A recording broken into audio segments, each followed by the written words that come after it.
કેમ છો વિદ્યાર્થી મિત્રો? જ્ઞાન લાઈવ યુટ્યુબ ચેનલ ઉપર આપ સર્વે વિદ્યાર્થી મિત્રોનું હું મિલન પટેલ હાર્દિક સ્વાગત કરું છું. વિદ્યાર્થી મિત્રો, આપણી સિરીઝ એટલે કે ભૂગોળનો ભણકાર, અને આ ભૂગોળના ભણકારની અંદર તમે અને હું બંને જાણીએ છીએ બસ એ જ મુજબ આપણે એવા અગત્યના ટોપિકોની ચર્ચા કરીએ છીએ કે જેમાંથી એક્ઝામની અંદર વારંવાર ક્વેશ્ચનો પૂછાય છે. અને એમના જ ભાગ સ્વરૂપે આજે આપણે એક અગત્યનો ટોપિક લઈને આવ્યા છીએ, અને એ ટોપિક એટલે તો કે સાહેબ વાતાવરણની રચના. ફિઝિકલ જીઓગ્રાફીનો અગત્યનો ટોપિક કે જેમાંથી વારંવાર ક્વેશ્ચનો પૂછાતા હોય. એમનું કારણ છે કે પૃથ્વી ઉપર આપણે રહીએ છીએ, તો એ જે ધરા ઉપર, જે ભૂમિ ઉપર આપણે વસવાટ કરીએ છીએ એમની રચના કેવી છે, તો એમના વિશેની જાણકારી આપણને હોવી જરૂરી છે. કેવી કેવી વાતોને આપણે અહીંયા જોવાના છે, તો કે ભાઈ વાતાવરણ શબ્દ શું છે, વાતાવરણ તરીકે આપણે કોને ઓળખીએ છીએ, અને સાથે સાથે આ વાતાવરણની જે રચના છે એ રચનાની અંદર અલગ અલગ કેવી કેવી વાતોનો સમાવેશ કરવાનો છે. આ તમામ વાતોને આપણે ભણવાના છે. શરૂઆત કરીએ ધીમે ધીમે. હા, ધીમે ધીમે શરૂઆત કરીએ, પણ તમે હું બંને જાણીએ છીએ આપણી એકમાત્ર શરત છે. શું શરત છે? તો કે સાહેબ તમારે નોટ અને પેન લઈને આવવાનું છે. કેમ? તો કે હું એ નોટ લઈને આવું છું અને પેન લઈને આવું છું, તો તમારે એ બધી વસ્તુને લખતી જવાની છે, તો જ રિવિઝન વખતે ખબર પડશે. નહીતર પછી રિવિઝન કરવાનો સમય આવશે ત્યારે પાછું એવું થશે કે સાહેબ આ તો અમારા માટે અઘરું થઈ ગયું. તો એ અઘરું થવું જોઈએ નહીં. તમે જે સમજ્યા છો બસ એ જ વસ્તુને રિવિઝન કરવામાં સમયે તમને ઉપયોગી થાય એ હેતુથી કહેવાય લખવાનું ચાલુ રાખવાનું. બરોબર? ચાલો, વાતાવરણની સંરચના આપણે ભણવાની છે, અને વાતાવરણની સંરચના જ્યારે ભણવાની હોય એટલે પહેલો જ ક્વેશ્ચન તમને મારે પૂછવો પડે. અને ક્વેશ્ચન એટલે શું? તો કે ભાઈ વાતાવરણ એટલે શું? વાતાવરણ એટલે શું? આપણે વાતાવરણ કોને કહેશું? તો કે ભાઈ જે પૃથ્વી, જે ધરા ઉપર આપણે વસવાટ કરીએ છીએ એ ધરાની આજુબાજુ વીંટળાયેલું જે હવાનું આવરણ છે, એ હવાના આવરણને આપણે વાતાવરણ કહીએ. શું કહીએ? તો કે ભાઈ પૃથ્વીની, લખી શકાય પૃથ્વીની આજુબાજુ વીંટળાયેલ હવાના આવરણને શું કહેવાય? તો કે હવાના આવરણને વાતાવરણ કહેવાય છે. તો આ વસ્તુ તમારે યાદ રાખવાની છે, વાતાવરણની વ્યાખ્યા. હવે વાતાવરણ જ્યારે ભણવાની આપણે શરૂઆત કરીએ ત્યારે અગત્યના બે શબ્દો વિશેની આપણને જાણકારી હોવી જરૂરી છે. અને એ બે શબ્દ એટલે ક્યાં? તો કે સાહેબ એ બે શબ્દોને અમે ક્યાં નામથી ઓળખશું? તો કે એકને આપણે કહેશું આબોહવા, અને એક જે શબ્દ છે એને આપણે કહેશું હવામાન. એ સાહેબ આ હવામાન ને આબોહવા તમે અહીંયા કેવી રીતના, અહીંયા શું કામ લાવ્યા? તો કે ભાઈ અહીંયા આ બે શબ્દોને લાવવાનો એકમાત્ર હેતુ એ છે કે ભાઈ આબોહવા અને હવામાન એ વાતાવરણ સંબંધિત બે શબ્દો છે, વાતાવરણ સંબંધિત બે ઘટનાઓ છે. જેમ કે સાહેબ વાતાવરણની અંદર જે કંઈ તફાવત આપણને સમયાંતરે જોવા મળે છે સાહેબ, જેમ કે તફાવત એટલે તો કે ભાઈ વાતાવરણની અંદર બદલાતું જે તાપમાન છે, બદલાતા જે કંઈ પરિબળો છે, આ બદલાતા તાપમાન, બદલાતા જે પરિબળો છે, દબાણ હોય, તાપમાન હોય, ઘનતા હોય, આ બધા બદલાતા જે કંઈ પરિબળો છે એમની જે કંઈ પરિસ્થિતિ છે એને ક્યાંક ને ક્યાંક આપણે આબોહવા અને હવામાન તરીકે ઓળખીએ છીએ.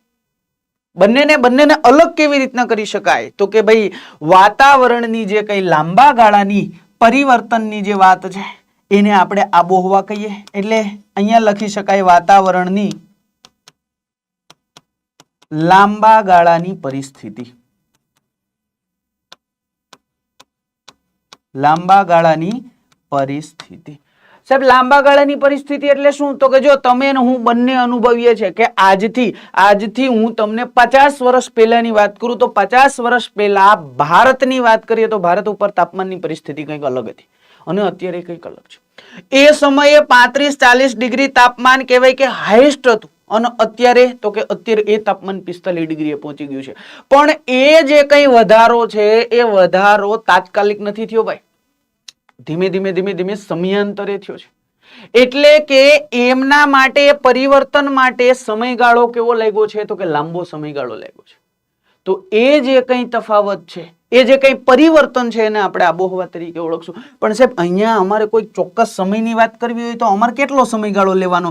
તો કે ભાઈ વાતાવરણ જે છે ને, વાતાવરણ, એ વાતાવરણની 35 વર્ષની જે કંઈ પરિવર્તનની વાત છે, તો એ 35 વર્ષના પરિવર્તનની જે ઘટના છે એને આપણે આબોહવા કહીએ. સમયગાળો કેટલો અહીંયા ધ્યાને લેવાનો તો કે 35 વર્ષનો લેવાનો. આજથી 35 વર્ષ પહેલા તાપમાનમાં કંઈક અલગ ફેર હતો. અલગ અલગ ઋતુની અંદર અલગ અલગ પરિસ્થિતિનું નિર્માણ થતું હતું. જેમ કે સાહેબ અત્યારે તમે જુઓ, ગ્લોબલ વોર્મિંગને કારણે અત્યારે ઉનાળામાં વરસાદ આવે કે નથી આવતો? અરે સાહેબ ઉનાળાની ક્યાં કરો, શિયાળામાં આવે. શિયાળામાં આવે. ભૂમધ્ય મહાસાગર ઉપરથી આવતા જે કઈ પવનો છે એ પવનો ક્યાંક ને ક્યાંક શિયાળામાં વરસાદ લાવીને બેઠા હોય છે. જે એવું આજથી 35 વર્ષ પહેલા ક્યાંક ને ક્યાંક નહોતું થતું. તો આ પરિવર્તન આવ્યું. આ પરિવર્તન આવ્યું જે ધીમે ધીમે આવ્યું. એવું નથી કે ગયા ચોમાસામાં વરસાદ, ગયા શિયાળામાં વરસાદ નહોતો અત્યારે સીધો આવી ગયો, એવું તાત્કાલિક નહીં. ધીમે ધીમે ધીમે ધીમે પરિવર્તન આવ્યું છે. તો એ જે ઘટના છે ને આપણે આબોહવા તરીકે ઓળખીએ છીએ. બીજી બાજુ આવીએ તો બીજી બાજુ વાતાવરણની ટૂંકા ગાળાની જે પરિસ્થિતિ છે, ટૂંકા ગાળાની જે પરિસ્થિતિ છે એને આપણે ક્યાં નામથી ઓળખીએ છીએ? તો એને આપણે હવામાન તરીકે ઓળખીએ છીએ. જેમ કે સાહેબ જો અત્યારે તમે જુઓ, ઘણી વખત એવો સમયગાળો આવે જેમાં સવારમાં તમને ઠંડીની અનુભૂતિ થતી હોય, બપોરનો સમયગાળો હોય ત્યારે ગરમીની અનુભૂતિ થતી હોય, અને સાંજનો સમયગાળો હોય તો ક્યાંક ને ક્યાંક વરસાદ આવતો હોય. તો આ જે કઈ પરિસ્થિતિ છે એ ટૂંકા ગાળાની પરિસ્થિતિ છે. આવું પહેલા નહોતું થતું. સમય એટલે કે સમયના નાના એવા ભાગની અંદર આવા બધા પરિવર્તનો જોવા મળે. તો એ જે વાતાવરણની પરિસ્થિતિ છે એને આપણે હવામાન તરીકે ઓળખીએ. લખવું હોય શું લખી શકાય? તો કે સવાર, બપોર અને સાંજની અલગ અલગ પરિસ્થિતિ. તો એને આપણે શું કહીએ? તો કે એને આપણે હવામાન કહીએ. આ બંને શબ્દો કોની સાથે સંકળાયેલા છે? તો કે આ બંને શબ્દો સાહેબ વાતાવરણ સાથે સંકળાયેલા છે. એટલા માટે અહીંયા યાદ રાખવાનું, હવેની એટલે કે આ સમયે અત્યારે જે એક્ઝામો લેવાય છે તમે હું બંને જાણીએ છીએ, એમની અંદર હવે ડિસ્ક્રિપ્ટિવ ક્લાસ 3 માં આવી ગયું છે. 3-3 માર્કના ક્વેશ્ચનો પૂછાય. 3-3 માર્કના પૂછાય સાહેબ, 2-2 માર્કના હવે તો ક્વેશ્ચનો પૂછાય છે ને 1-1 માર્કના ક્વેશ્ચનો પૂછાય છે. તો 2 માર્કની અંદર તમને સીધો તફાવત પૂછાઈ જાય સાહેબ, આબોહવા અને હવામાન તફાવત આપો. તો તમને 2-2 મુદ્દા ખબર હોવી જોઈએ. આ વાતાવરણની લાંબા ગાળાની પરિસ્થિતિ છે, આ 35 વર્ષનો સમયગાળો એમાં ધ્યાને લેવાય છે. જ્યારે ટૂંકા ગાળાની પરિસ્થિતિ છે જેમની અંદર આપણે સમયગાળો ટૂંકો લઈએ છીએ, જેમ કે સાહેબ સવાર, બપોર અને સાંજની પરિસ્થિતિ છે. તો આટલી વસ્તુ અહીંયા પહેલા મગજમાં ઉતાર દેવાની છે. ડન છે? પહેલા તો કે વાતાવરણની આખી વ્યાખ્યા તમારા મગજની અંદર ઉતરી ગઈ. પૃથ્વીની આજુબાજુ વીંટળાઈને આવેલા હવાના આવરણને વાતાવરણ કહેવાય. જેમની અંદર આપણે મુખ્યત્વે કહેવાય કે 2 શબ્દો વિશેની વાત કરી, એક હવામાન અને એક આબોહવા. ડન છે? એટલે હવે તમને સીધો જ ક્વેશ્ચન એવો થશે કે સાહેબ આ જે વાતાવરણ છે, વાતાવરણની અંદર વાસ્તવિક હોય શું? અમને એ કહો વાતાવરણની અંદર કેવા કેવા તત્વો અને કેવા કેવા ઘટકો અહીંયા આવેલા હોય, અમારે એની વાત કરવી છે. તો જો આર્યુ વાતાવરણનું બંધારણ, વાતાવરણના બંધારણની વાત કરીએ તો આમની અંદર તમને અલગ અલગ તત્વો જોવા મળે. અલગ અલગ કહેવાય કે તત્વો કયો કે પછી અલગ અલગ ઘટકો આપણને જોવા મળે. કેવા ઘટકો જોવા મળે પૂછાય તો લખી શકીએ આપણે સીધું. અહીંયા આપણને સાહેબ ઘન તત્વો એ જોવા મળે. અહીંયા આપણને સાહેબ વાતાવરણમાં પ્રવાહી તત્વો એ જોવા મળે. અને અહીંયા તો કે અહીંયા સાહેબ આપણને વાયુ તત્વો પણ જોવા મળે છે. તો આ બધા તત્વો આપણને વાતાવરણની સંરચના એટલે કે વાતાવરણની અંદર જોવા મળે, જે વાતાવરણના બંધારણનો ભાગ કહી શકીએ આપણે. બરાબર છે સાહેબ? તરત જ ક્વેશ્ચન થાય ઘન તત્વોની અંદર તો કે ભાઈ રજકણો, હવામાં ઉડતા ઘન રજકણો જેને આપણે ઘન તત્વો કહીએ છીએ. આ સિવાય ઘન તત્વો રજકણો છે, આ સિવાય ધૂળ છે, હે ને, નાના નાના ધૂળના કણો છે. તો એ આપણને વાતાવરણની અંદર જોવા મળતા હોય છે. આમનો ક્યાંક ને ક્યાંક ભાગ છે. પ્રવાહી તત્વોની અંદર કોણ આવે? તો કે પ્રવાહી તત્વોની અંદર સાહેબ ભેજ આવે કે ન આવે સાહેબ? 100% ભેજ આવે આમની અંદર. તો આ વસ્તુને યાદ રાખવાની છે. વાયુ તત્વોની અંદર તો કે અલગ અલગ વાયુઓ, સાહેબ આ અલગ અલગ વાયુઓ એટલે તમે શું કહો છો? તો કે ભાઈ જો આ જ અલગ અલગ વાયુની અંદર આપણે ઘણા બધા વાયુઓ લઈએ છીએ, જેમ કે સાહેબ નાઇટ્રોજન હોય, ઓક્સિજન હોય, કાર્બન ડાયોક્સાઇડ હોય, આ બધા વાયુઓ બધાની આપણે ચર્ચા કરવાના છીએ. પણ અહીંયા આટલા તત્વો આપણને વાતાવરણના બંધારણની અંદર જોવા મળે છે. ડન છે અહીંયા સુધી? એકદમ ડન છે. અહીંયા તમને અને મને તરત જ ક્વેશ્ચન સાહેબ, અહીંયા તમે વાયુ તત્વો લખ્યા, અમે જાણીએ છીએ કે વાતાવરણની અંદર અલગ અલગ વાયુઓ છે, પણ અમારે એ જાણવું છે કે કયો વાયુ કેટલો છે, સૌથી વધારે વાયુનું પ્રમાણ કયા વાયુનું પ્રમાણ છે અને સૌથી ઓછો કયો વાયુ છે. આ વાતો અમને એક્ઝામની અંદર પૂછે, તમારે શું કરવાનું? કાંઈ નહીં કરવાનું. જો યાદ રાખવાનું, વાતાવરણની અંદર તમને પૂછે ને, વાતાવરણની અંદર તો આપણને અગત્યના 10 વાયુઓ લખીએ. એમની અંદર પહેલું સૌથી વધારે આપણને કયો વાયુ જોવા મળે? તો કે લખવાનું નાઇટ્રોજન. કયો વાયુ જોવા મળે? નાઇટ્રોજન વાયુ આપણને વાતાવરણની અંદર સૌથી વધારે જોવા મળે. અને પૂછે ને કેટલા ટકા જોવા મળે, એટલે તરત જ જવાબ દઈ દેવાનો. 78% તો આપણને ખાલી ને ખાલી નાઇટ્રોજન વાયુનું પ્રમાણ જોવા મળે છે વાતાવરણ. સાહેબ આમની વિશેષતા ખરી કોઈ? આ નાઇટ્રોજન વાયુ છે ને, એ પ્રમાણમાં વજનમાં કેવો છે? તો કે વજનમાં હલકો છે. કેવો છે? વજનમાં હલકો છે. એટલે વજનમાં હલકો હોવાથી આ પૃથ્વીથી કેવાય સપાટીથી ઘણી ઊંચાઈ હોય. પૃથ્વી સપાટી ઉપર તમને તરત જ જોવા મળે નહીં. એટલે તમને પૂછે નાઇટ્રોજન વાયુ તો તમારે લખવાનું આ પૃથ્વી સપાટીથી 130 કિલોમીટર આજુબાજુના વિસ્તારમાં જોવા મળે. કેટલા?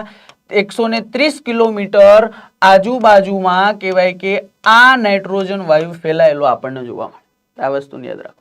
મુખ્યત્વે નાઇટ્રોજન વાયુ જે છે એમનો કહેવાય કે આપણને ઉપયોગ ક્યાં આવે સૌથી વધારે? તો કે ભાઈ આ જે છે ને એ વનસ્પતિની વૃદ્ધિમાં ઉપયોગી થાય. વનસ્પતિની વૃદ્ધિમાં ઉપયોગી થાય. તો આ વસ્તુને યાદ રાખો. આ નાઇટ્રોજન વાયુ છે, પ્રમાણમાં હલકો છે. 130 કિલોમીટરની આજુબાજુના વિસ્તારની અંદર આપણને આ વાયુનું પ્રમાણ જોવા મળે. વાતાવરણમાં સૌથી વધારે જોવા મળે. સીધો જ ફેક્ચ્યુઅલ ક્વેશ્ચન પૂછાઈ જાય તો આપણને ખબર હોવી જોઈએ. ત્યાર પછી બીજો કોઈ વાયુ જોવા મળે? તો કે હા સાહેબ વાતાવરણની અંદર સારો એવો આપણે જેને પ્રાણવાયુ કહીએ છીએ એ વાયુ એટલે ઓક્સિજન વાયુ જોવા મળે. સાહેબ કેટલો જોવા મળે જરાક કહી દો જી? 21%. કેટલો? 21% જોવા મળે. જો આ બે જ વાયુ થઈ અને કેટલો? તો કે 99% થઈ જાય. મતલબ વાતાવરણમાં સૌથી વધારે જો કોઈ અગત્યનો ભાગ ભજવતા બે વાયુઓ હોય તો એ ક્યાં છે? તો કે સાહેબ એક નાઇટ્રોજન છે અને એક ઓક્સિજન છે. બેસે મગજની અંદર 100% સાહેબ અમને એકદમ મગજની અંદર બેસે. જો આ બે વાયુ એટલે કે નાઇટ્રોજન અને ઓક્સિજન ખાલી વાતાવરણની અંદર ભેગા કરો ને તો 99% તો ખાલી આ બે વાયુઓ જ છે. અને એમાંય સાહેબ જો આ ઓક્સિજનની આપણે વાત કરતા હોય તો તમે હું બંને જાણીએ છીએ કે આ ઓક્સિજન કેવો છે? તો કે પ્રાણવાયુ છે. પ્રાણવાયુ છે અને સાહેબ આ દહન શામક વાયુ છે. અગ્નિને બુઝાવી દે છે. તો આ વસ્તુ પણ તમારે અહીંયા યાદ રાખવાની છે. પ્રાણવાયુ છે, ઓક્સિજન. આ ન હોય તો આપણે ના હોય. ક્યારે ખબર પડી આપણને એ વાતની? તો કે એ વાતની સાહેબ ચોક્કસ ખબર અમને 2020-21માં જે કોરોના કાળનો સમયગાળો હતો ને ત્યારે ખબર પડી. એને ઈ જે ઓક્સિજન કુદરત જે આપણને કહેવાય કે જેટલું મફતમાં આપે છે ને, અને આમે કહેવાય ને કે જે મફતમાં મળે ને એની કદર ન થાય. જો આ ઓક્સિજન કુદરતી રીતે આપણને મળે છે, જે વનસ્પતિ આપે છે, તો એ આપણે સમજતા નથી. એમાં બધાય આવી જાય. એમાં મનુષ્ય જીવન આખું આવી જાય. એનું કારણ છે કે પ્રકૃતિને અત્યારે સૌથી વધારે નુકસાન પહોંચાડતો જીવ જો કોઈ હોય ને તો એ મનુષ્ય છે. દિવસે ને દિવસે જંગલોની કાપણી કરતો જાય તો એ જ તો આપે છે આ પ્રાણવાયુ ભાઈ. પણ એની કિંમત જે તે સમયે આપણે ચૂકવવી પડશે. એમાં કોઈ શંકાને સ્થાન નથી. એનું કારણ તમને કહું. આજથી ઘણા વર્ષો પહેલા તમે હું બંને જાણીએ પૃથ્વી જગત ઉપર ડાયનોસોરનું સામ્રાજ્ય હતું કે નહીં? ડાયનોસોરનું સામ્રાજ્ય હતું. અને એ સમયે આ પ્રકૃતિ જે છે એમને ડાયનોસોર સૌથી વધારે પ્રિય હતા. એટલે પ્રકૃતિ ને કહેવાય કે મન પડે ને એટલું નુકસાન કરતા હતા ડાયનોસોર. તમે જો આગ હસવડી ઉગળતા હતા, છતાંય પ્રકૃતિ એના વિરુદ્ધ ક્યારેય ગઈ નહીં. કેમ? તો કે એમને સૌથી વધારે પ્રિય હતા. એમના સંતાન હતા. મા બાપ એમના સંતાનથી વિરુદ્ધ થોડા જાય, ક્યારેય ન જાય. પણ એક હદ એવી આવી ગઈ કે જેમનું એ જે ડાયનોસોર આખી પ્રજાતિ છે ને એમણે પ્રકૃતિને એટલી હદે નુકસાન પહોંચાડવાનું ચાલુ કર્યું કે પછી એમને કહેવાય કે પ્રકૃતિને ગમતા જ બંધ થઈ ગયા. અને જેવા પ્રકૃતિને ગમતા બંધ થયા ને ઉપાડી લીધા. જોવા મળે અત્યારે ક્યાંય? જોવા મળે? ના જોવા મળે ભાઈ. એવી જ રીતના સેમ કન્ડિશન અત્યારે સૌથી વધારે પ્રકૃતિને ગમતો જો કોઈ જીવ હોય ને તો એ મનુષ્ય છે, અને એનો જ લાભ આ મનુષ્ય ઉઠાવે છે. દિવસે ને દિવસે તમે જુઓ કેટલું નુકસાન કરે છે. જે દી પ્રકૃતિને ગમતા બંધ થયા ને સમજી લેવાનું તે દિવસે મનુષ્ય જીવન પૂરું થઈ જવાનું છે. એટલે એવું ના હોય કે મનુષ્ય ના હોય એટલે પૃથ્વી ના ચાલે, એનું ચક્ર ના ચાલે. આજથી ઘણા સમય પહેલા મનુષ્ય નહોતો, હે ને. પહેલા પૃથ્વીની ઉત્પત્તિ થઈ ત્યાર પછી ઘણા સમય પછી મનુષ્ય આવ્યો તો નહોતો ને ત્યારે પૃથ્વી ચાલતી હતી. એટલે આવી પરિસ્થિતિ સર્જાય છે. આ ઓક્સિજનની કિંમત આપણને એક વખત તો પ્રકૃતિએ દેખાડી દીધી. જો ભાઈ ઓક્સિજનની આ વેલ્યુ હોય 2020-21 હજી નો સમજો ને માનવતું, તો આથી બદતર પરિસ્થિતિનું નિર્માણ અમે કરીશું જેનાથી તને ઓક્સિજનની ભાન પડશે. આવું પ્રકૃતિ ચોખ્ખું કહે છે, બરાબર છે. તો આ વસ્તુને અહીંયા મગજની અંદર ઉતારી દેવાય. સાહેબ ઓક્સિજન આ સિવાય પૃથ્વીના વાતાવરણની અંદર બીજા કેવા વાયુઓ જોવા મળે આપણે, તો કે પૃથ્વીના વાતાવરણની અંદર આપણને એક વાયુ જોવા મળે જેનું નામ છે આર્ગોન. આર્ગોનનું પ્રમાણ કેટલું છે કોઈ પૂછે તમારે કહી દેવાનું 0.93% છે. કેટલું છે? 0.93% છે. એથી બીજું કોઈ વાયુ તો કે હા સાહેબ CO2 એટલે કે કાર્બન ડાયોક્સાઇડનું પ્રમાણ પણ આપણને વાતાવરણની અંદર જોવા મળે. કેટલું પૂછે કહી દેવાનું 0.03%. કેટલું? 0.03% આપણને આ CO2 નું પ્રમાણ જોવા મળે છે. અને આ એ જ CO2 નું વાત કરું છે કે જે ક્યાં ઉપયોગી થાય છે, તો કે ભાઈ જે વનસ્પતિ છે એ વનસ્પતિના પ્રકાશ સંશ્લેષણમાં આ ઉપયોગી થાય. ક્યાં? પ્રકાશ સંશ્લેષણમાં આ ઉપયોગી સાબિત થાય છે. તો આ વસ્તુને પણ તમારે યાદ રાખવાનું, હે ને. દહન પોષક વાયુ છે. કેવો છે? દહન પોષક એટલે કે અગ્નિને પેટાવવામાં મદદ કરે છે. તો આ વસ્તુને પણ તમારે અહીંયા યાદ રાખી શકાય છે. ચાલ, આ સિવાય બીજો કોઈ વાયુ જોવા મળે તો કે હા સાહેબ આ વાતાવરણની અંદર આપણને હાઇડ્રોજન જોવા મળે, આ વાતાવરણની અંદર આપણને નિયોન જોવા મળે, આ વાતાવરણની અંદર આપણને હિલિયમ વાયુ પણ જોવા મળે, આ વાતાવરણની અંદર આપણને ક્રિપ્ટોન વાયુ જોવા મળે, આ જ વાતાવરણની અંદર આપણને ઝેનોન નામનો વાયુ પણ જોવા મળે, અને આ જ વાતાવરણની અંદર આપણને ઓઝોન નામનો વાયુ પણ જોવા મળે. જો અહીંયા ખાસ યાદ રાખજો, આ મેં ટકાવારીની દ્રષ્ટિએ ક્રમમાં જ લેખા છે. આ વાયુ મેં ટકાવારીની દ્રષ્ટિએ ક્રમમાં જ લેખા છે. સૌથી વધારે વાયુ વાતાવરણમાં કયો જોવા મળે તો કે નાઇટ્રોજન વાયુ જોવા મળે, અને સૌથી ઓછો વાયુ કયો જોવા મળે તો કે સાહેબ ઓઝોન જોવા મળે. કયો જોવા મળે તો કે સાહેબ સૌથી વધારે વાયુ આપણને જોવા મળે છે ઓઝોન. તો આ વસ્તુને પણ તમારે અહીંયા મગજમાં યાદ રાખવાનું છે. ડન છે? ચાલ, ઓઝોન વાયુ મુખ્યત્વે હમણાં જ આપણે ભણશું થોડીક વાર પછી જ, પણ અહીંયા અત્યારે યાદ રાખજો વાતાવરણની અંદર સૌથી ઓછા વાયુનું પ્રમાણ કયું છે તો કે સૌથી ઓછો વાયુ આ છે. સૌથી વધુ પૂછે નાઇટ્રોજન છે. બધા વિશેની થોડી વાતને તમારે જાણવાની છે. અહીંયા મેં તમને કીધું કે નાઇટ્રોજન 130 કિલોમીટરની આજુબાજુનો જે વિસ્તાર છે ત્યાં તમને વાતાવરણની અંદર સૌથી વધારે જોવા મળે. ઓક્સિજન પૂછે, ઓક્સિજન સૌથી વધારે ક્યાં અંતરે ફેલાયેલો છે તો કે પૃથ્વીથી કહેવાય કે 110 કિલોમીટર સુધીનો જે ભાગ છે એ વિસ્તારની અંદર આપણને કહેવાય કે આ ઓક્સિજન ફેલાયેલો જોવા મળે છે. અહીંયા ખાસ યાદ રાખજો કાર્બન ડાયોક્સાઇડ વાયુ. કાર્બન ડાયોક્સાઇડ વાયુ બધા વાયુઓની અંદર વજનમાં સૌથી ભારે છે. કેવો છે? વજનમાં સૌથી ભારે વાયુ છે, અને ભારે વાયુ હોવાના કારણે જ આ અતિશય ઊંચી જગ્યાએ જોવા મળતો નથી. આ પૃથ્વી સપાટીથી કહેવાય કે 20 કિલોમીટર સુધીના અંતરમાં ફેલાયેલો જોવા મળે. કેટલા કિલોમીટર સુધીના અંતરમાં? તો કે 20 કિલોમીટર સુધીના અંતરમાં ફેલાયેલો જોવા મળે. તો આ વસ્તુને યાદ રાખવાની. આને ભારે હોય ઉપર ના ચડી શકે ને બિચારો. તમે જો થોડુંક વજન જેમનું વધારે હોય એમને ગિરનાર ચડવાનું કીધું હોય, અને વજન જેમનો ઓછો હોય એમને ગિરનાર ચડવાનું કીધું હોય, તો અનુકૂળતા વધારે કોને રહે તો કે જેમનો ઓછો વજન છે. 100 કિલોનો વજન હોય ને એમને જો ગિરનાર ચડવાનું થયું હોય અંબાજી સુધી માંડ પહોંચી શકે, પછી આગળ જવાની હિંમત કરી શકે નહીં.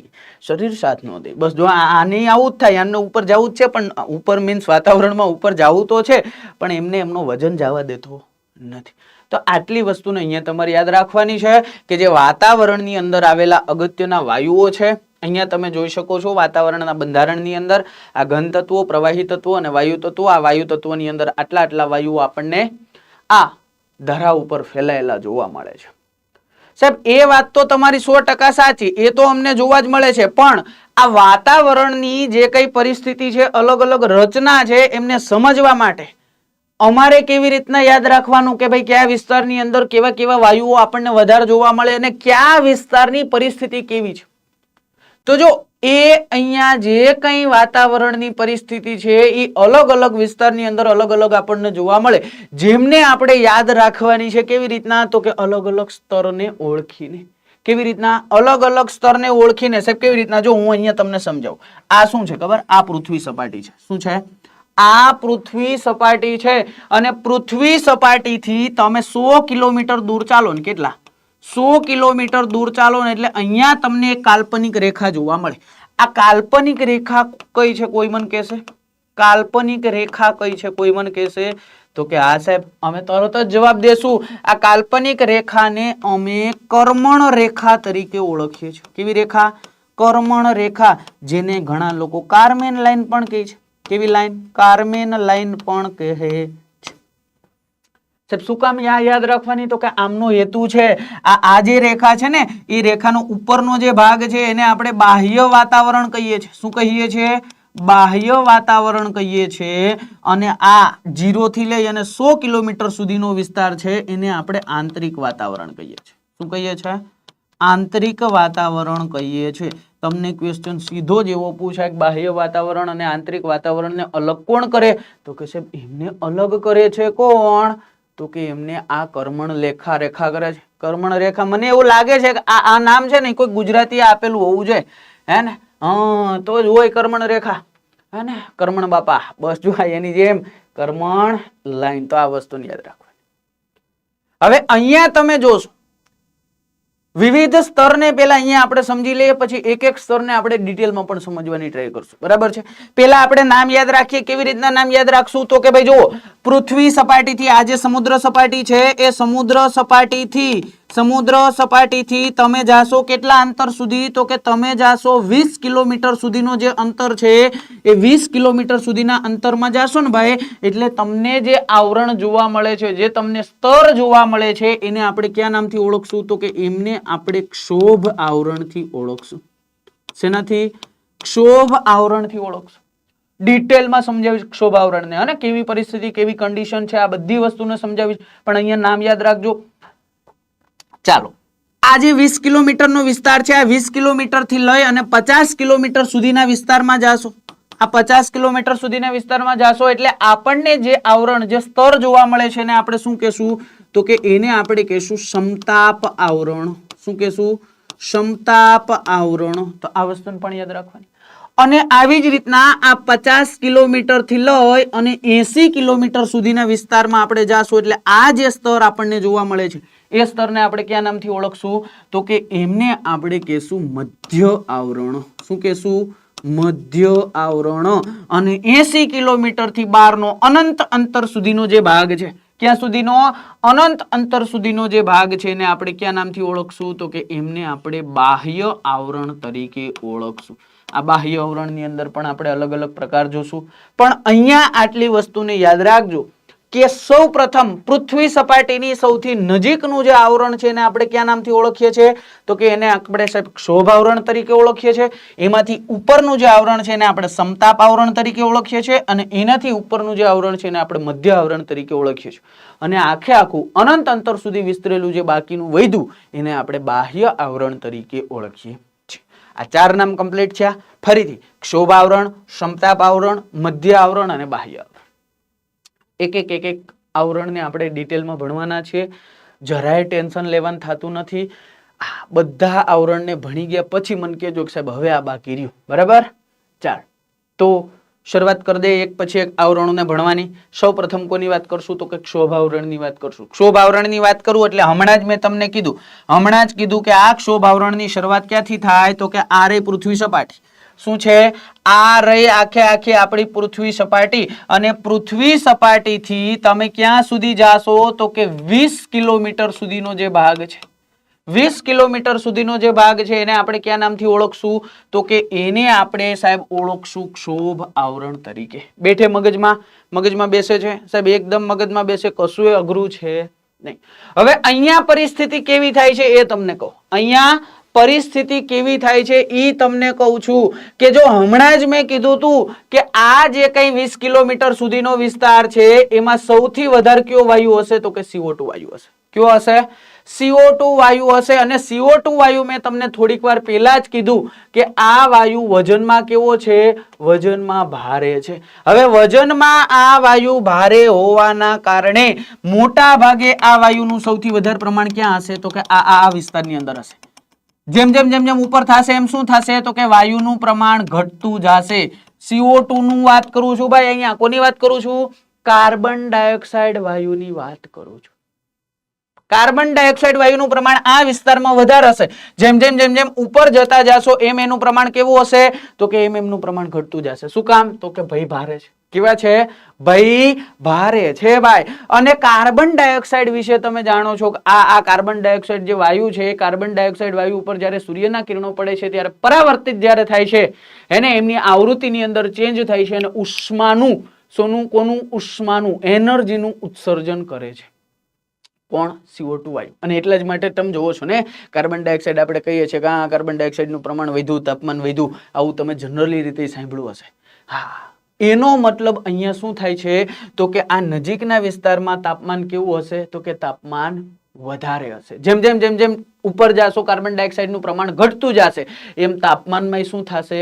ઘટાડો થતો જશે. તમને પૂછે કે ક્ષોભ આવરણની અંદર સપાટીથી જેમ જેમ જેમ જેમ તમે ઉપર જાઓ એમ તાપમાનમાં શું થાય તો કે તાપમાનની અંદર ઘટાડો નોંધાય છે. શું થાય છે?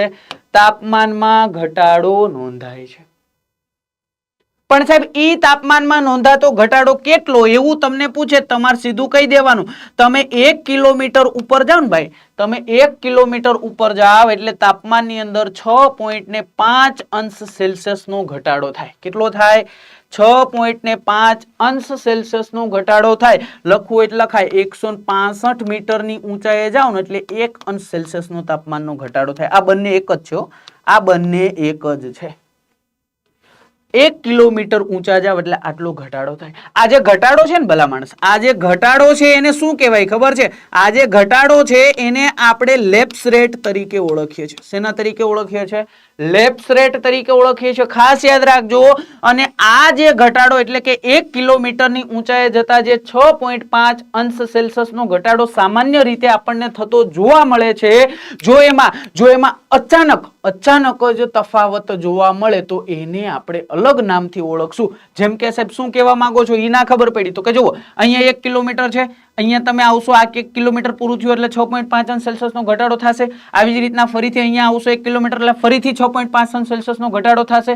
હવે પરિસ્થિતિ ઘણી વખત એવી બને કે અહીંયાથી અહીંયા સુધી પહોંચવા માટે અચાનક 10-12 અંશ સેલ્સિયસ જેટલું તાપમાન ઘટી જાય. તો જો આવું જ્યારે બને છે તો ત્યારે આપણે એ પરિસ્થિતિને કયા નામથી ઓળખશું તો કે સાહેબ એ પરિસ્થિતિને અમે ઓળખશું કયા નામથી તો કે એ પરિસ્થિતિને અમે ઓળખશું એડિયાબેટિક લેપ્સ રેટ. કેવો? Adiabatic lapse rate. તો આ વસ્તુને યાદ રાખવાની. બંને શબ્દો તમારે યાદ રાખવાના. જો સામાન્ય જે આ ઘટાડો છે એ સામાન્ય ઘટાડાને આપણે લેપ્સ રેટ તરીકે ઓળખીએ છીએ અને અચાનક જ જો કોઈ વધારે ઘટાડો આપણને થયેલો નોંધાય તો એને આપણે એડિયાબેટિક લેપ્સ રેટ તરીકે ઓળખીએ છીએ. ડન છે? આટલી વસ્તુ મગજમાં બેઠે. જો અહીંયા ખાસ યાદ રાખજો, આ જે ક્ષોભાવરણ છે એ ક્ષોભાવરણ સરેરાશ પૃથ્વી સપાટીથી 20 કિલોમીટર સુધી ફેલાયેલું હોય. હવે અહીંયા તમે વાત કરો, જો અહીંયા આ આપણી પૃથ્વી છે, આ આપણી પૃથ્વી છે. તમે જાણો છો આ વિષુવવૃત્ત છે, આ કર્કવૃત્ત છે, આ મકરવૃત્ત છે અને આ ધ્રુવીય પ્રદેશ છે. શું છે? આ ધ્રુવીય પ્રદેશ છે. હવે પવનનો નામનો લેક્ચર આપણો જેમણે જોઈ લીધો છે એમને તરત જ ખબર હશે કે જ્યાં ગરમીનું પ્રમાણ વધારે હોય ત્યાં કહેવાય કે હવા વિસ્તરે. શું થાય? હવા વિસ્તરણ કરે છે. અને જ્યાં ઠંડીનું પ્રમાણ વધારે હશે ત્યાં હવા સંકોચાશે. થાય ને? થાય કે નહીં? તો સંકોચાયું. અને ગરમી હોય તો સાહેબ પવન આવવા દો, મતલબ ઈ વિસ્તૃત થાય. તો આપણે જાણીએ છીએ કે વિષુવવૃત્તનો જે આ જે કઈ વિસ્તાર છે ત્યાં સૂર્યના કિરણો સીધા પડે છે, મતલબ અહીંયા વાતાવરણ કેવું હશે? ગરમ હશે. ગરમ હશે એટલે કે વાયુઓ છૂટા હશે, થોડાક મુક્ત હશે, અને મુક્ત હોવાના કારણે વિષુવવૃત્તનો જે વિસ્તાર છે એ વિષુવવૃત્તના વિસ્તારની અંદર ક્ષોભાવરણની જે સીમા છે, ક્ષોભાવરણની સીમા સરેરાશ કેટલી ફેલાયેલી હોય છે? તો કે 16 કિલોમીટર થી લઈને 18 કિલોમીટર સુધી. કેટલી? 16 કિલોમીટર થી લઈ અને 18 કિલોમીટર સુધીની. વિષુવવૃત્તથી જેમ દૂર જાશો એમ તાપમાનમાં ઘટાડો થાય, એ તમે અને હું બંને હવે જાણીએ છીએ. એટલા માટે આપણે અહીંયા લખીએ સમશીતોષ્ણ કટિબંધીય વિસ્તાર. સમશીતોષ્ણ કટિબંધીય વિસ્તાર કે જ્યાં તાપમાન આપણને વિષુવવૃત્તની સરખામણીએ ઓછું જોવા મળે છે. તો એ વિસ્તાર એટલે કયો? તો કે સાહેબ આ જે કઈ આખો વિસ્તાર છે ને, આ વિસ્તાર, બસ જો આ વિસ્તારની અંદર ક્ષોભક સીમાની ઊંચાઈ કહેવાય કે થોડીક નીચી હોય. કેમ? તો કે અહીંયા તમે જોયું, અહીંયા તાપમાન વધારે તો થોડીક હવા વધારે ખુલ્લી થતી હતી, તો ઊંચે સુધી હશે. અને અહીંયા તો કે થોડુંક નીચે હશે. થોડુંક નીચે એટલે કેટલું? તો કે અહીંયા તમારે લખવાનું આ સરેરાશ 12 કિલોમીટર સુધી અહીંયા આપણને ક્ષોભક સીમા, આજે કઈ 20 કિલોમીટર આપણે કહીએ ને એ સરેરાશ છે, પણ સમશીતોષ્ણ કટિબંધીય વિસ્તારની અંદર આપણે આવો એટલે ત્યાં તમને ક્ષોભાવરણની સીમા 12 કિલોમીટર સુધીની જોવા મળે. ફરીથી વિષુવવૃત્ત તરફ જાય તો સાહેબ હવે તો અમને ખબર પડી જાય, ધ્રુવીય પ્રદેશ તરફ જાય તો હવે તો અમને ખબર પડી ગઈ આ ધ્રુવીય જે વિસ્તાર છે એ તો અતિશય ઠંડો હોય, ત્યાં તો બરફ જ હોય છે. મતલબ એનો હતો કે ત્યાં તો હવા વધારે સંકોચાયેલી રહેવાની, ત્યાં પ્રેશર વધારે રહેવાનું, એટલે બધું નીચે વધારે હશે. તો અહીંયા તમે જુઓ તો અહીંયા ક્ષોભ સીમાની ઊંચાઈ કેટલી હોય? તો કે 8 કિલોમીટર જેટલી જ આપણને જોવા મળે. કેટલી? 8 કિલોમીટર જેટલી જ આપણને જોવા મળે. મતલબ પૃથ્વીની અલગ અલગ જગ્યાએ જાઓ તો અલગ અલગ જગ્યાએ ક્ષોભ સીમા જે છે એટલે કે ક્ષોભ આવરણ જ્યાં પૂરું થાય છે એ ક્ષોભ સીમા ની ઊંચાઈ અલગ અલગ જોવા. સાહેબ તમે નવો શબ્દ લાવ્યા, ક્ષોભ સીમા. આ જે ક્ષોભ સીમા છે એ શું છે વળી? એ જરાક અમને કહી દો. તો ભાઈ કઈ નથી, અહીંયા જે આ તાપમાનનો ઘટાડો નોંધાય છે ને, 1 કિલોમીટર દીઠ 6.5 અંશ સેલ્સિયસ તાપમાનનો ઘટાડો નોંધાય છે. એ ઘટાડો જે જગ્યાએ બંધ થઈ જાય ને, એ જગ્યાને આપણે ક્ષોભ સીમા તરીકે ઓળખીએ છીએ. તો આ વસ્તુને યાદ રાખવાની, ઘટાડો બંધ થઈ જાય એને આપણે શું કહીએ? ક્ષોભ સીમા કહીએ. ત્યાં ક્ષોભાવરણ પૂરું થઈ જાય. અહીંયા ખાસ યાદ રાખજો, આ ક્ષોભાવરણનો એ વિસ્તાર છે, તમે હું બંને જાણીએ છીએ, આ ક્ષોભાવરણનો એ વિસ્તાર છે કે જેમાં વાતાવરણની તમામ ઘટનાઓ થાય છે. વાતાવરણની તમામ ઘટનાઓ અહીંયા નોંધાય છે સાહેબ. જેમ કે બધી જ એટલે કેવી? તો કે ભાઈ ગરમી, ઠંડી, સાથે સાથે વરસાદ, વાવાઝોડું, આ બધી વસ્તુઓ. ટૂંકમાં અહીંયા એક જ શબ્દમાં લખું છું કે વાતાવરણની તમામ ઘટનાઓ ક્યાં નોંધાય છે? તો કે વાતાવરણની તમામ ઘટનાઓ ક્ષોભ આવરણમાં નોંધાય છે, એથી ઉપર નોંધાતી નથી. અને એટલા જ માટે તમે જુઓ અહીંયા આ જે સીમા છે ને ત્યાં સુધીના વિસ્તારમાં કોઈ પણ વિમાન ગતિ કરતું ન હોય, ઉડતું ન હોય. એનું કારણ છે કે આમાં બધી ઘટનાઓ થાય. આ 20 કિલોમીટર પછીનો જે વિસ્તાર છે ને એ શાંત છે, એટલે મોટા ભાગના જે કઈ વિમાનો છે ને એ વિસ્તારની અંદર ઉડતા હોય. નહીતર આમાં તો વચ્ચે કઈક આવે એમ તો હેરાન થઈ જવાય ને ભાઈ. તો આ વસ્તુને અહીંયા મગજમાં ઉતાર દેવાય. ડન છે આટલી વસ્તુ? આ કોની વાત છે? તો કે ક્ષોભાવરણની વાત છે. આટલી વસ્તુ મગજમાં બેઠી જાય એટલે બાકી કાંઈ જરૂર છે નહીં. ડન, એકદમ ડન. આગળ વધીએ છીએ. ક્ષોભ આવરણ એટલે કે 20 કિલોમીટરે આપણે પૂરું કર્યું. 20 કિલોમીટર પછીનો જે વિસ્તાર છે એટલે સમતાપ આવરણ. જો અહીંયા તમને દર્શાવી દઉં, દોરીને જ દર્શાવી દઉં એટલે તમને વધારે મજા આવે. અહીંયા આપણે પૂરું કર્યું. આગળ શું? તો કે 20 કિલોમીટર ક્ષોભ આવરણ પૂરું કર્યું. આ ક્ષોભ આવરણ જે જગ્યાએ પૂરું થતું હતું ત્યાં એક સીમાની રચના થતી હતી જેને આપણે ક્ષોભ સીમા કહેતા હતા. આગળ જ મેં કીધું હતું ક્ષોભ સીમા. આ ક્ષોભ સીમા પછીનો જે વિસ્તાર છે એમને આપણે ક્યાં નામથી ઓળખશું? તો કે સમતાપ આવરણ તરીકે ઓળખશું. ક્યાંથી ક્યાં સુધી? તો કે આપણે જવાનું છે ક્યાંથી? 20 થી લઈ અને 50 કિલોમીટર સુધીનો જે વિસ્તાર છે ત્યાં સુધી. હવે આ વિસ્તારની અંદર જાશો એટલે શું થશે? તો કે હવે અહીંયા કાર્બન ડાયોક્સાઇડ નહીં હોય. હવે અહીંયા કાર્બન ડાયોક્સાઇડ વાયુ હશે નહીં. ડન છે? એટલે ઉર્જા કહેવાય કે જે સૂર્યના કિરણો આવે છે એમનું શોષણ નહીં થાય. એટલે અહીંયાથી કહેવાય ક્યાંક ને ક્યાંક તમને પાછા ફરતા એ જોવા મળશે. પરિણામે આ જે પ્રદેશ છે, આ જે વિસ્તાર છે, એમાં જેમ જેમ તમે ઊંચાએ જાઓ છો એમ ઊંચાએ જતા હવે તાપમાનમાં શું થાય છે તો કે તાપમાનમાં વધારો નોંધાય છે. પેલી જગ્યાએ ઘટાડો નોંધાતો તો અહીંયા શું નોંધાય છે તો કે વધારો નોંધાય છે. કેટલો વધારો નોંધાય છે તમને કોઈ એવું પૂછે તો તમારે શું લખી નાખવાનું? કંઈ લખવાનું નહીં સાહેબ. 1 કિલોમીટર તમે ઊંચાઈએ જાઓ ને એટલે આપણને કેટલો તો કે 5 અંશ સેલ્સિયસ નો વધારો નોંધાય છે. કેટલો? 5 અંશ સેલ્સિયસ નો વધારો નોંધાય છે. તો આ વસ્તુને અહીંયા મગજમાં ઉતારી દેવાની. જો ક્ષોભ આવરણમાં ઘટાડો થતો તો અહીંયા વધારો થાય છે. ક્ષોભ આવરણમાં શું થતું હતું? ઘટાડો થતો તો અહીંયા વધારો નોંધાય છે. તો આ વસ્તુને મગજમાં યાદ રાખવાની છે. ડન છે. આ શું છે? સમતાપ આવરણ છે. સમતાપ આવરણની અંદર હવા કેવી હોય છે તો કે મોટે ભાગે હવા અહીંયા શાંત અને શુદ્ધ જોવા મળે છે. કેવી? શાંત અને શુદ્ધ હવા આપણને અહીંયા જોવા મળે છે. પરિણામે જેટ તમે કયો કે પછી વિમાન કયો, આ બધા ક્યાં આવરણની અંદર ઉડાન ભરે છે? ઉડે છે તો કે આ આવરણની અંદર ઉડે છે. સાહેબ બીજી કોઈ આ સમતાપ આવરણની વિશેષતા કરી? અરે ભલા માણસ, વિશેષતા તો હોય ને સમતાપ આવરણની. જો સમતાપ આવરણની અંદર તમે આવો છો અહીંયા કહેવાય કે ક્યાંથી તો કે આ 30 કિલોમીટરથી, ક્યાંથી?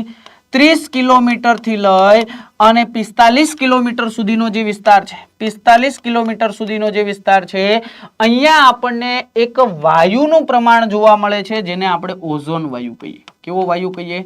ઓઝોન વાયુ કહીએ છીએ. તો ઓઝોન સ્તર આપણને કયા આવરણની અંદર જોવા મળે છે એવો ક્વેશ્ચન તમને પૂછાય, તમારે સીધું જ લખ નાખવાનું. શું?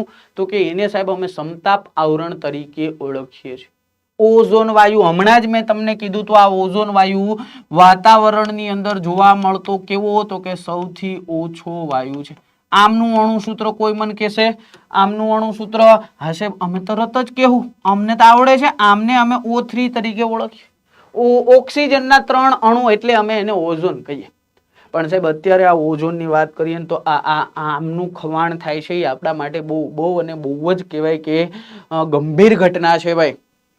અત્યારે આપણે જે એસી ઉપયોગ કરીએ છીએ, એસી હોય, રેફ્રિજરેટર હોય, એમાંથી નીકળતો જે વાયુ છે હે ને, જેને આપણે CFC વાયુ કહીએ છીએ. કેવો? CFC વાયુ એટલે કે ક્લોરોફ્લોરોકાર્બન નામનો વાયુ જે કહીએ છીએ એ ક્યાંક ને ક્યાંક કહેવાય કે આ ઓઝોન સ્તરના ભંગાણની અંદર જવાબદાર વાયુ છે.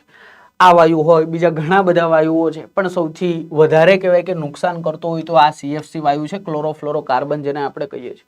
ઓઝોન સ્તરની અંદર ભંગાણ પડે છે. પરિણામે થાય શું ખબર? તો કે આ ઓઝોન વાયુનું કામ શું છે તો કે સૂર્યમાંથી આવતા જે પારજાંબલી કિરણો છે ને, એ પારજાંબલી કિરણોનું કહેવાય કે આ શોષણ કરી લે. શું કરી લે?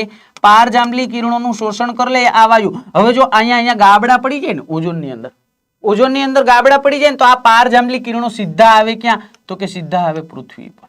અને પૃથ્વી ઉપર આવે ને ભાઈ, આ પારજાંબલી કિરણો બહુ એટલે બહુ ભયંકર હોય. કેવા હોય? બહુ એટલે બહુ ભયંકર હોય. આ કહેવાય કે ઘણા બધા રોગોનું કહેવાય કે આમંત્રણ છે. જેમ કે સાહેબ ચામડીના રોગો આનાથી તરત થાય. કેવા? ચામડીના રોગો થાય. જાણીને નવાઈ લાગશે, આશ્ચર્ય થશે કે આનાથી કેન્સર થાય છે. આનાથી કેન્સર પણ થાય છે. તો વિચારી શકાય કે આ CFC આપણે જે અત્યારે રેફ્રિજરેટર અથવા તો એર કન્ડિશનરનો જે બેફામ ઉપયોગ કરીએ છીએ એ ક્યાંક ને ક્યાંક વિનાશનું કારણ પણ બની શકે છે ભવિષ્યમાં ભાઈ. તો જરૂર નથી તો આમનો ઉપયોગ ટાળવો. બરાબર છે. બાકી તમને ખબર છે કે વાહનોમાંથી નીકળતા ધુમાડા છે એ ક્યાંક ને ક્યાંક થોડું ઘણું તો આમાં કહેવાય કે ભાગીદાર છે જ. તો અત્યારે એ પર્યાવરણનો મુદ્દો થઈ જાય એ સુધી આપણે લંબાવતા નથી, પણ આટલી વસ્તુઓને તમારે અહીંયા યાદ રાખવાની કે જેને આપણે સમતાપ આવરણ તરીકે ઓળખીએ છીએ. ઊંચાઈની સાથે તાપમાનની અંદર વધારો નોંધાય છે. આ જ આવરણની અંદર આપણને ઓઝોન લેયર પણ જોવા મળે છે. 5 થી 7 વખત પૂછાઈ ગયેલો ક્વેશ્ચન કે ઓઝોન આવરણ આપણને વાતાવરણના કયા સ્તરની અંદર જોવા મળે છે, તો એ સમતાપ આવરણની અંદર જોવા મળે છે. ડન છે. તો આ બે અહીંયા તમારા આવરણ તૈયાર થાય, એક શોભ આવરણ, એક સમતાપ આવરણ. હવે આવશે કોણ? તો કે મધ્ય આવરણ. કોણ આવશે? મધ્ય આવરણ આવશે. જો અહીંયા આપણે થોડીક વાર પહેલા જ એક આવરણને ભણ્યા અને એ આવરણ કયું? તો કે 50 કિલોમીટરે પૂરું થયું, જેને આપણે સમતાપ આવરણ કહેતા હતા. જો અહીંયા સમતાપ આવરણની અંદર ખાસ યાદ રાખજો, જે જગ્યાએ તાપમાનની અંદર થતો આ વધારો અટકી જાય છે એ જગ્યા અથવા તો એ વિસ્તાર અથવા તો એ જે સીમા છે એને આપણે કયા નામથી ઓળખશું? તો કે એમને આપણે સમતાપ સીમા કહેશું. એવી સમતાપ સીમા કે જ્યાં સમતાપ આવરણ પૂરું થઈ ગયું અને પૂરું ક્યાં થાય? આ 50 કિલોમીટરનો જે વિસ્તાર છે ત્યાં. એમના માટેનું કહેવાય કે આપણે શું યાદ રાખવાનું? તો કે ભાઈ આ જે વધારો નોંધાય છે, વધારો જે જગ્યાએ થતો બંધ થઈ જાય, બસ ત્યાં સમતાપ આવરણ પૂરું. ડન? અહીંયા સુધી એકદમ. ચાલો, અહીંયા વધારો બંધ થઈ ગયો એટલે સમતાપ આવરણ પૂરું. આ જે સીમા છે એને આપણે કઈ સીમા કીધી? તો કે આ જે સીમા છે એને આપણે સમતાપ સીમા કીધી. કેવી સીમા કીધી? સમતાપ સીમા કીધી. સમતાપ સીમાથી તમારે જવાનું કેટલું? તો કે 80 કિલોમીટર સુધી. કેટલું? 80 કિલોમીટર સુધીના વિસ્તારની અંદર જવાનું અને એ વિસ્તારની અંદર જે આવરણ જોવા મળે છે એને આપણે મધ્ય આવરણ તરીકે ઓળખીએ છીએ. કેવા આવરણ તરીકે? મધ્ય આવરણ તરીકે ઓળખીએ છીએ. શું છે વિશેષતા? શું છે એ તો અમને જણાવી દો. તો કે હા ભાઈ વિશેષતા તો જણાવી પડે ને, એટલે તો આપણે ભેગા થયા. જો આ જગ્યાએથી અહીંયા સુધી પહોંચો ને એટલે જેમ જેમ તમે ઊંચાઈ જાશો ને એટલે ફરીથી તાપમાનમાં ઘટાડો નોંધાશે. શું થશે? ઘટાડો નોંધાશે. યાદ રાખજો, આ ઘટાડો અગત્યનો છે આપણા માટે. શું કામ? તો કે જ્યારે તમે 80 કિલોમીટરે પહોંચો છો તો અચાનક અહીંયા તાપમાન કેટલું થઈ જાય છે? તો કે અહીંયા -80 ડિગ્રી જેટલું થઈ જાય છે. કેટલું થઈ જાય છે? -80 અંશ સેલ્સિયસ જેટલું તાપમાન આપણને અહીંયા જોવા મળે છે, જેને આપણે મધ્ય આવરણની સીમા કહીએ છીએ અથવા તો મધ્ય આવરણીય સીમા તરીકે ઓળખીએ છીએ. જે તાપમાન આપણને કેટલું નોંધાય છે? તો કે ત્યાં તાપમાન આપણને -80 ડિગ્રી જેટલું નોંધાય છે. જે કઈ ઘટના છે એને આપણે કયા નામથી ઓળખીએ છીએ? તો કે જેને આપણે મેસોપોઝ તરીકે ઓળખીએ છીએ. જેના તરીકે? મેસોપોઝ તરીકે આપણે ઓળખીએ છીએ. ઘણી વખત શબ્દ પૂછાઈ ગયેલો છે, તો આ મેસોપોઝ યાદ રાખવાનું છે. 80 કિલોમીટરની ઊંચાઈએ -80 ડિગ્રી જેટલું તાપમાન થઈ જાય છે. જે ઘટનાને, જે જગ્યાને આપણે મેસોપોઝ તરીકે ઓળખીએ. બેસે મગજમાં? અહીંયા સુધી ક્લિયર છે? એકદમ સાહેબ ક્લિયર છે. મધ્ય આવરણની અંદર આટલી વસ્તુ તમારે યાદ રાખવાની છે. કેટલી? તો કે તાપમાનની અંદર ઘટાડો નોંધાય છે અને આ ઘટાડો જે જગ્યાએ થતો અટકી જાય છે એ જે સીમા છે એ સીમાને આપણે કયા નામથી ઓળખશું? તો કે એ સીમાને આપણે મધ્ય આવરણીય, કેવી? મધ્ય આવરણીય સીમા તરીકે ઓળખશું. ડન છે? તો આટલી વસ્તુને અહીંયા મગજમાં રાખવાની. તો આ થઈ ગયું તમારું મધ્ય આવરણ. જો ક્ષોભાવરણની અંદર ઘટાડો થતો હતો તાપમાનમાં, તમે આવ્યા સમતાપ આવરણની અંદર તો ત્યાં વધારો થતો હતો અને ફરીથી તમે મધ્યાવરણની અંદર આવ્યા તો અહીંયા પણ શું થાય છે? તો કે અહીંયા પણ તાપમાનમાં ઘટાડો નોંધાય છે. તો આ વસ્તુને યાદ રાખવાની. જેવું 80 કિલોમીટર પતશે ને, 80 કિલોમીટર જેવું પતશે એટલે ફરીથી જે આવરણ આવશે એ આવરણને આપણે કહેશું ઉષ્મા આવરણ. કેવું આવરણ કહેશું? ઉષ્મા આવરણ. જો તમે જોઈ શકો છો અહીંયા આપણે એક લાઈન હમણાં દોરી હતી અને એ લાઈન એટલે કઈ? તો કે 80 કિલોમીટર સુધીની જે લાઈન છે. કઈ? 80 કિલોમીટર સુધીની લાઈન છે, જેને આપણે કીધું હતું મધ્ય આવરણીય સીમા. મધ્ય આવરણીય સીમા. આ મધ્ય આવરણીય સીમા કે જ્યાં તાપમાન ઘટતું હતું, -80 ડિગ્રી થઈ ગયું હતું, એ ઘટવાની જે પરિસ્થિતિ છે એ હવે બંધ થઈ જશે. હવે ફરીથી આ વિસ્તારની અંદર આવશો એટલે તાપમાનમાં ઊંચાઈની સાથે શું થશે? તો કે ઊંચાઈની સાથે તાપમાનમાં વધારો નોંધાશે. આ વસ્તુને યાદ રાખવાની. ઉષ્મા આવરણની અંદર તમે આવશો એટલે અહીંયા બે ભાગ પડશે. અહીંયા કેટલા ભાગ પડશે? અહીંયા બે ભાગ પડશે. એ બે ભાગ ખાસ યાદ રાખવાના છે. આ જો બે ભાગ પાડી દીધા, પણ સાહેબ અમારે કેમ યાદ રાખવાના? તો કે ભાઈ 80 કિલોમીટર થી લઈ અને 640 કિલોમીટર સુધીનો જે વિસ્તાર છે આ વિસ્તારને આપણે કયા નામથી ઓળખશું? તો કે આમને ઓળખશું આપણે આઈના વરણ તરીકે. શેના તરીકે? આઈના વરણ તરીકે ઓળખશું. અને બહારનો જે ભાગ છે એટલે કે 640 કિલોમીટર થી લઈ અને અનંત અંતર સુધીનો જે ભાગ છે એને આપણે કયા નામથી ઓળખશું? તો કે એને આપણે કહેવાય કે ઉષ્મા આવરણ. ઉષ્મા આવરણ કે જે શેનો ભાગ છે તો કે બાહ્ય આવરણનો ભાગ છે, તો એના નામથી ઓળખશું. ડન છે? હા, આ જે કઈ ભાગ છે એને આપણે ક્યાં નામથી ઓળખીએ છીએ? આખો ભાગ જેને આપણે બાહ્ય આવરણ તરીકે ઓળખીએ છીએ, જેમાં બે ભાગ પડ્યા, 80 કિલોમીટર થી લઈ અને 640 કિલોમીટર સુધીનો ભાગ અયનાવરણ, અને ત્યાર પછીથી અનંત અંતર સુધીનો જે ભાગ છે એને આપણે ઉષ્મા આવરણ તરીકે ઓળખીએ છીએ. અહીંયા આપણા માટે અગત્યનો સાબિત થઈ જાય છે અયનાવરણ. શું કામ? તો કે અહીંયા કહેવાય કે જે કઈ તત્વો, જે કઈ કિરણો આવે છે, જે કઈ બીજા છે, જે આપણે જે કઈ જોઈએ છે આયનીકરણની જે કઈ પ્રક્રિયા છે, એ બધી આયનીકરણની પ્રક્રિયાઓ મોટા ભાગે અહીંયા થતી જોવા મળે છે. અને એના જ કારણે આ વિસ્તાર આપણા માટે ઉપયોગી છે. કેવી રીતના ઉપયોગી છે? તો કે આપણી બધી જે કઈ સેટેલાઇટ છે એ મોટે ભાગે અહીંયાથી ચાલુ થાય. એ મોટે ભાગે ક્યાંથી ચાલુ થાય? તો કે અહીંયાથી ચાલુ થાય, કર્મણ રેખા પછીથી, જેને આપણે અયનાવરણ કહીએ છીએ. એને તરંગોનું અયનીકરણ કરી અને પછી એ માહિતી આપણને પહોંચાડવા માટે જવાબદાર જો કોઈ જગ્યા હોય તો એ આ છે. આ વસ્તુને તમારે અહીંયા મગજની અંદર ઉતાર દેવા છે. બરાબર છે? અહીંયા તમને કેવા કિરણો જોવા મળે? તો કે અહીંયા તમને રેડિયો એક્ટિવ કિરણો પણ જોવા મળે. કેવા? રેડિયો એક્ટિવ કિરણો, જેનું પણ અહીંયા કહેવાય કે આયનીકરણ થઈ જાય છે. તો આ વસ્તુ યાદ રાખવાની, મગજની અંદર ઉતાર દેવાની. ડન છે? ત્યાર પછીનો જે વિસ્તાર છે એને આપણે ઉષ્માવરણ કહીએ છીએ. અહીંયા મોટે ભાગે આપણને કેવા વાયુઓ જોવા મળે છે? તો કે અહીંયા આપણને મોટે ભાગે હાઇડ્રોજન અને હિલિયમ વાયુઓ જોવા મળે છે. કેવા? હાઇડ્રોજન અને હિલિયમ વાયુનું પ્રમાણ જોવા મળે. તો આટલી વસ્તુને અહીંયા યાદ રાખવાની છે, બાકી કશી જરૂર છે. તમે જોશો ઘણી જગ્યાએ તમે ભણશો અયનાવરણની અંદર ઘણા બધા અલગ અલગ લેયરો છે. 100% લેયર છે. સાહેબ કેવા લેયર છે? તો ડી લેયર છે, એફ લેયર છે, ઈ લેયર છે, જી લેયર છે, કશું નથી. અલગ અલગ વિસ્તારની અંદર અલગ અલગ કિરણોનું આયનીકરણ થાય છે, જેના કારણે આપણે એ વિસ્તારને અલગ અલગ લેયરની અંદર વેચી દીધા છે, હે ને? જેમની અંદર કોઈક જગ્યાએ રેડિયો એક્ટિવ કિરણોનું આયનીકરણ થાય છે, કોઈ જગ્યાએ પારજાંબલી કિરણોનું આયનીકરણ થાય છે, હે ને? હા, તો એમના કારણે અલગ અલગ લેયરો પણ તમને જોવા મળે છે, જેમની અંદર ડી લેયર હોય, એફ લેયર હોય, ઈ લેયર હોય, જી લેયર હોય. તો આ વસ્તુને તમારા મગજમાં ઉતાર દેવાની. જે બધા કેની અંદર સમાવેશ થાય? તો કે અયનાવરણની અંદર સમાવેશ થાય છે. ડન છે અહીંયા સુધી? ટૂંકમાં આ જે કઈ આવરણો છે એ 4 આવરણો છે. જોઈ શકો છો તમે અહીંયા. સૌ પ્રથમ આપણે ક્ષોભાવરણની વાત કરી. ક્ષોભાવરણ જેવું કમ્પ્લીટ થયું, તમને ખ્યાલ આવી ગયો કે કયા વિસ્તારની અંદર કેટલું કહેવાય કે ક્ષોભાવરણનું પ્રમાણ હોય છે, સીમા ક્યાં સુધી હોય છે. તો અહીંયા ઘણી બધી પરિસ્થિતિ થાય, સમજી શકાય. કોન્સેપ્ટ સમજેલો છે તમે પવનનો, એટલે તમને ખબર હશે.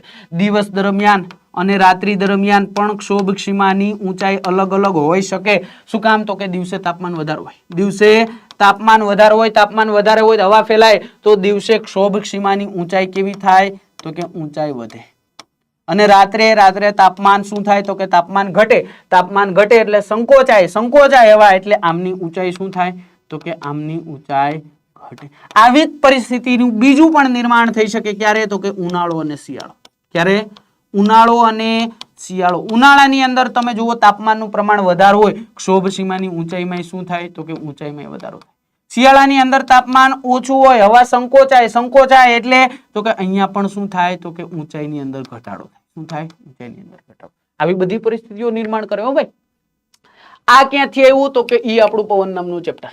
પવન નામના ચેપ્ટરની અંદર મેં તમને વિસ્તૃત રીતે ભણાવેલું છે કે ભાઈ કેવી પરિસ્થિતિમાં લો પ્રેશરનું સર્જન થાય, કેવી પરિસ્થિતિમાં હાઈ પ્રેશરનું સર્જન થાય, હાઈ પ્રેશરની અંદર કેવી કન્ડિશન હોય અને લો પ્રેશરની અંદર કેવી કન્ડિશન હોય. તો આટલી વસ્તુને તમારે અહીંયા મગજમાં ઉતાર દેવાની છે. કેમાં?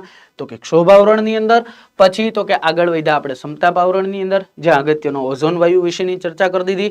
ત્યાર પછી તો કે ભાઈ મધ્યાવરણની વાત કરી, જેમની અંદર તાપમાનને લગતી અગત્યની વાત, જે ઘટતું બંધ થઈ જાય છે, જેને આપણે મધ્યાવરણીય સીમા તરીકે પણ ઓળખીએ છીએ.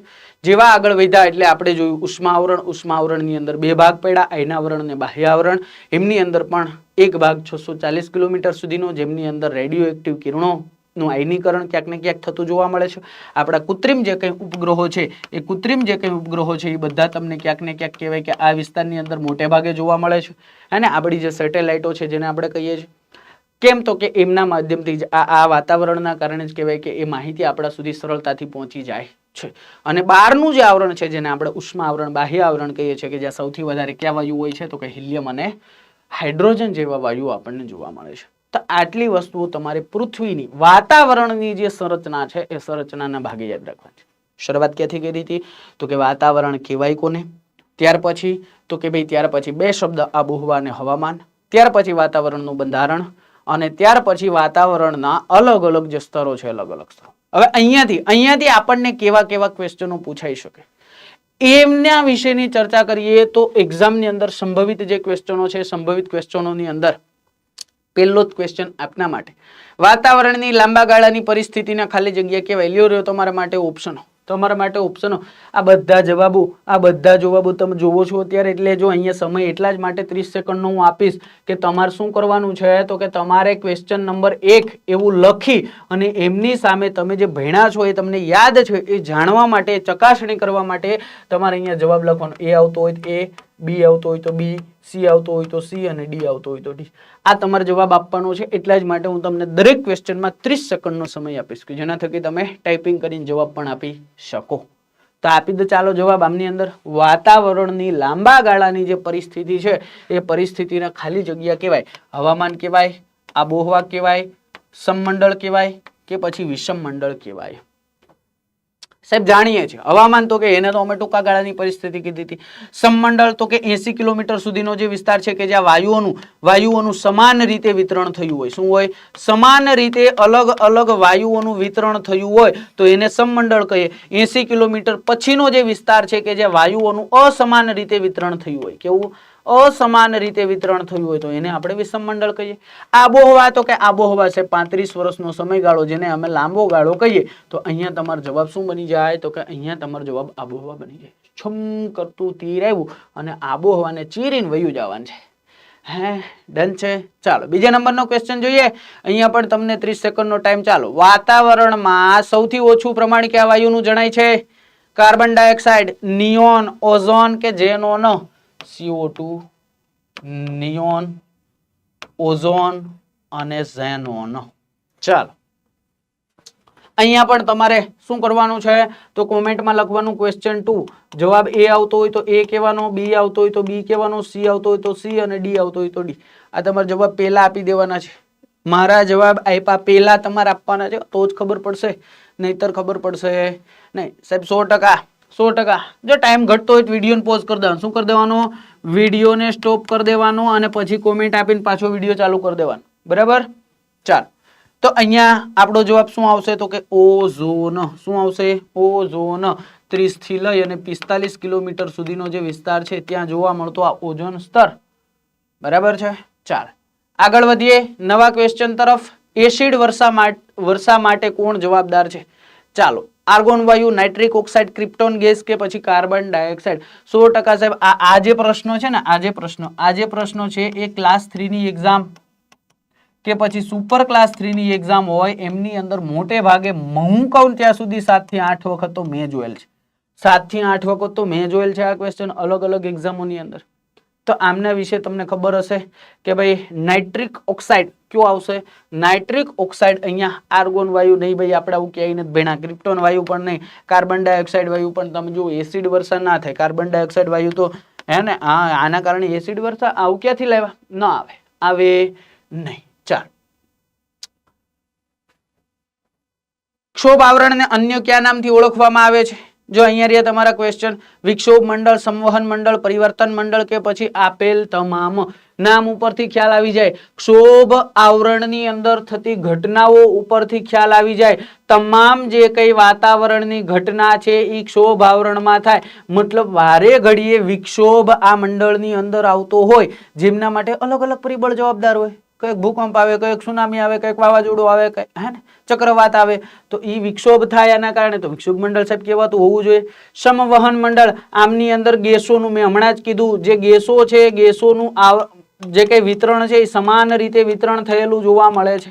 સમાન રીતે બધી જગ્યાએ વિતરણ થયેલું જોવા મળે છે. હમણાં જ કીધું ને મેં આગળનો MCQ સોલ્વ કરાવતો હતો ત્યારે આવ્યું હતું એક વિસ્તાર સમમંડળ શબ્દ આવ્યો હતો અને સમમંડળની અંદર મેં કીધું હતું त्या सिवाय तो के घटनाओना कारणे जे कई परिवर्तनो छे आबोहवा भण्या ने आपणे आबोहवा भण्या साहेब 100% आपणे हवामान भण्या तो ए लांबा गाळानी अथवा तो टूंका गाळानुं जे परिवर्तन छे ए बधुं आपणने क्यां थाय तो के क्षोभावरणनी अंदर थतुं जोवा मळे आ कॉन्सेप्ट कहेवाय आ शब्द उपरथी तमे आमने अंदाजो लगावी शको साहेब विक्षोभ मंडल तमाम विक्षोभो अहींया थाय 100% साहेब संवहन मंडल तमाम गैसोनुं समान रीते वितरण अहींया थयेलुं आपणने जोवा मळे छे साहेब तमाम प्रकारना परिवर्तनो क्षोभ आवरणनी अंदर थाय छे तो आपेल तमाम आपणो जवाब थशे हे के मैं जो हूँ भणावतो तो क्षोभ आवरण त्यारे मैं क्यांय एकय नामनो तमने उल्लेख नथी कर्यो अने ए उल्लेख न करवा पाछळनुं कारण ज ई के मैं जे वाक्यो बोलेला छे ए वाक्यो उपरथी तमे जवाब आपी शको छो के नहीं बस आमने ज कॉन्सेप्ट समझो कहेवाय आमने ज